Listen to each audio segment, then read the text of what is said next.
Alright guys, we have indirect firing.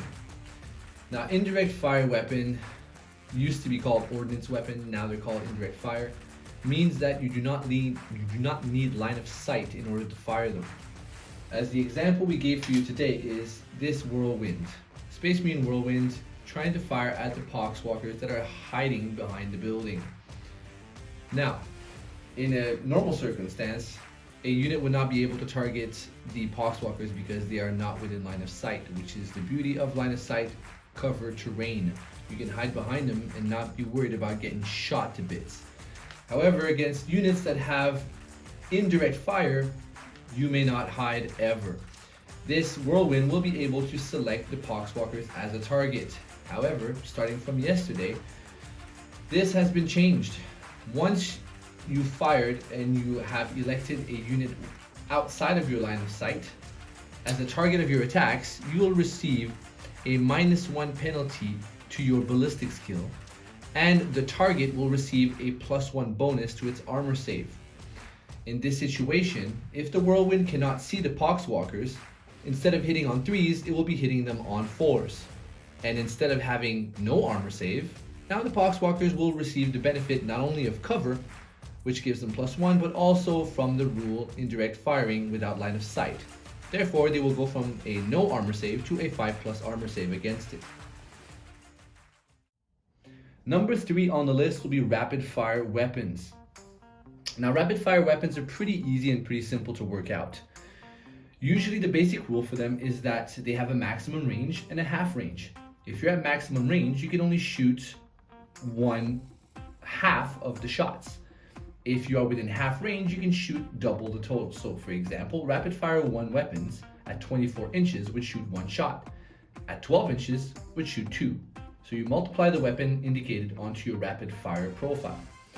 However, there are some exceptions, and here are 2 of them: Space Marines and Death Guard.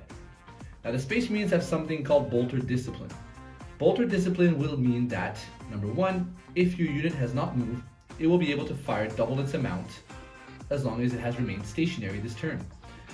Although that these Space Marine incursors are out of the 12-inch rapid fire distance, as you can clearly see here, they are still able to fire their full rapid fire because they have Bolter Discipline and have not moved. So all of them will be able to fire 2 shots. Likewise, the Death Guard are outside of their 12-inch rapid fire range. However, thankfully, the Death Guard have inexorable advance. Inexorable advance means that they always count as remaining stationary, even though they moved or not. Gives them a great advantage. Another thing about Bolter Discipline, if you are wearing Terminator armor, you are always considered having remained stationary and always been able to shoot your full amount of shots, only for the rapid fire purposes. Now in the instance that your model must move or unit must move, for example, in this situation, the incursors are trying to take over this objective, meaning that the squad must move on to the objective, also meaning that they cannot remain stationary and actually benefit from the Bolter Discipline special rule. In this case, make sure that you're very careful how you measure your movement. And why? Well, you want to make sure that all your models end up in rapid fire range. And this is to maximize your offensive output on your opponent. Now in this situation, all I have to do is after I move, before I finish, I make sure by measuring on the back rows if everybody has the rapid fire range. And in this case, they do. Next up will be the assault weapons. The assault weapons are actually a very useful type of weapon because they allow us to advance and still be able to shoot, albeit with a -1 negative trait to your ballistic skill. However, it's better than nothing. Now in this example we're giving to you is an instance where the Blood Angels player has a Sanguinary Guard unit. They're trying to take the objectives away from the Death Guard. The objective is exactly 14 inches away. That means they cannot just move on to the objective. Their nearest enemy unit is 21 inches away, the Mephitic Blight Haulers, which means if they move 12 and expect a charge to get on the objective, it'll be a very long charge with a very high rate of failure. this point must be taken. Therefore, the Blood Angel player elects instead to advance onto the point. We'll roll a die, and with a 6 plus 1 for being Blood Angels, can move an extra 7 inches, which gives him a total of 19 inches of movement.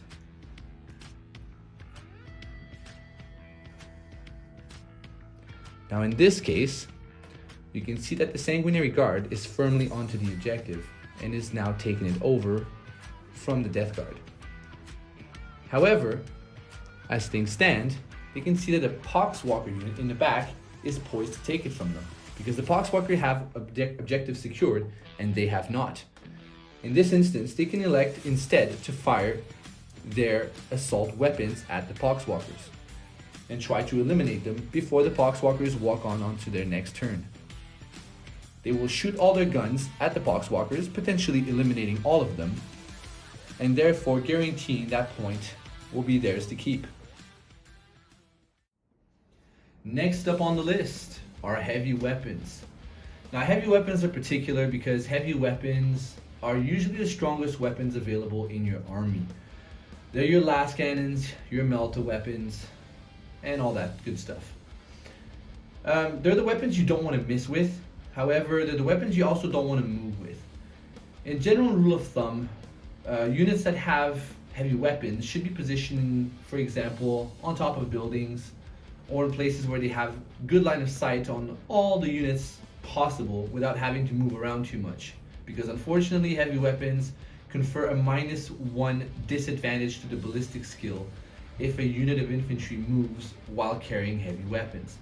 Which means that these poor servitors, which hit on 4s usually, will be moving on to this objective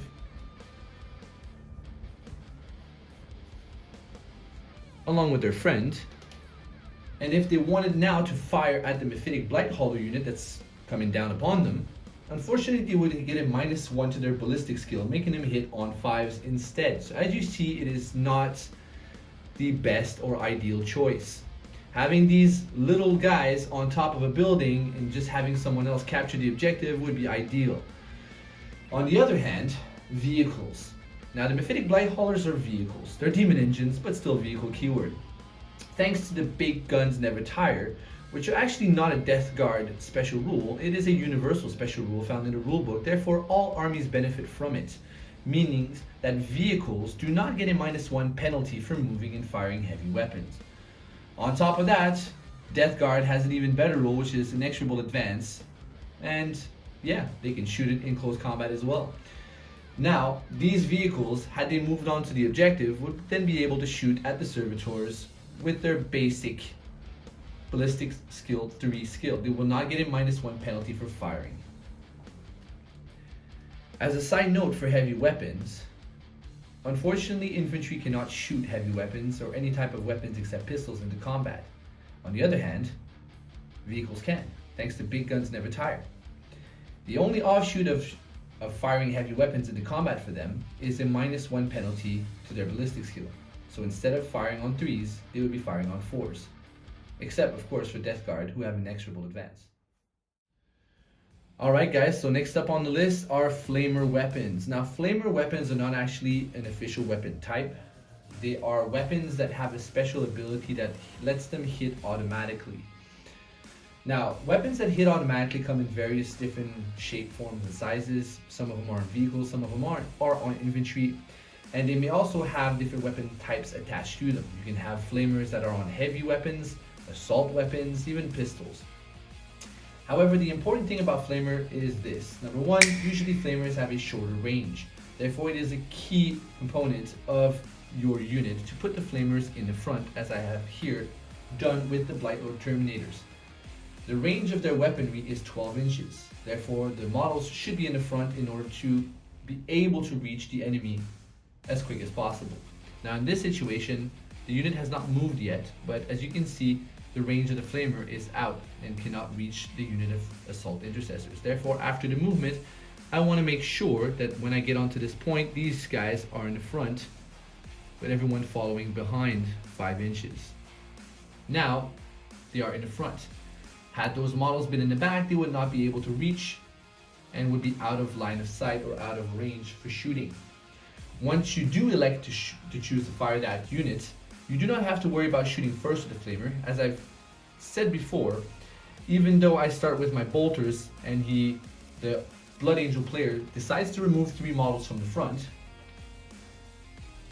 my flamers, although they are now out of range with the back models, are still able to fire because when I elected to fire with this unit, they were in fact in range. So make sure that you tell your opponent ahead of time before you start rolling the dice. Lastly, flamers are very good for another purpose, and that's Overwatch.